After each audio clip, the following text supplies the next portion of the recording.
You could have stayed a carpenter, you could have found a wife,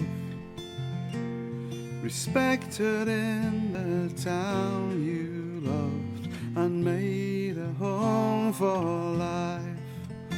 But you had to go to the Jordan's banks and obey the Baptist's cry, and starve yourself in the wilderness to beat the devil's lies. You could have stayed a carpenter, the best in all the town, a friend to every homemaker, and kept your high renown.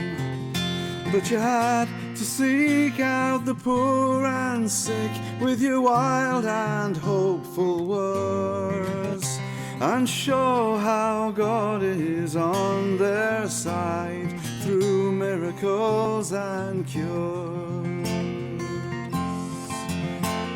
You could have stayed a carpenter and kept the Lord's command, providing for your mother's care, reliably at hand. But you chose no place to lay your head, nowhere to hide away. The reign of God was breaking through, and glory's on display.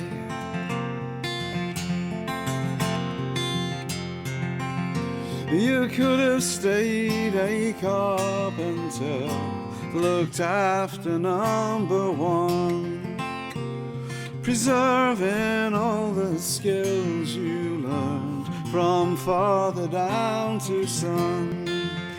But you had to head for Jerusalem and scourge that den of thieves, and shake their vain and hollow lives until they blot your grief.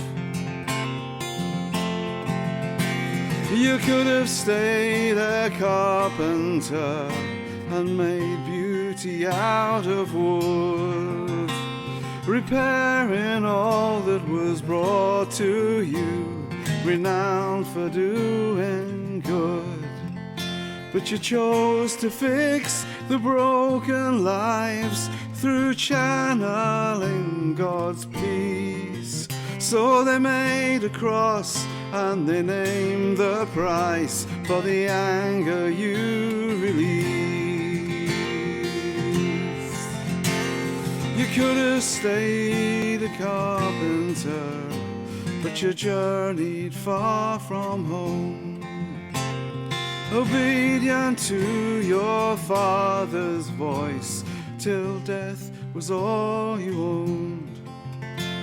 The evil of the powers that be put out your rebel breath, but the highest power in heaven and earth returned your life from death.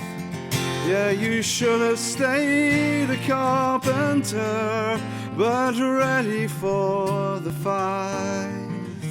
Our God took flesh in Jesus Christ and gave the world his light. He might have stayed a carpenter, but God through Mary came to show the way redemption comes, and bid us do the same.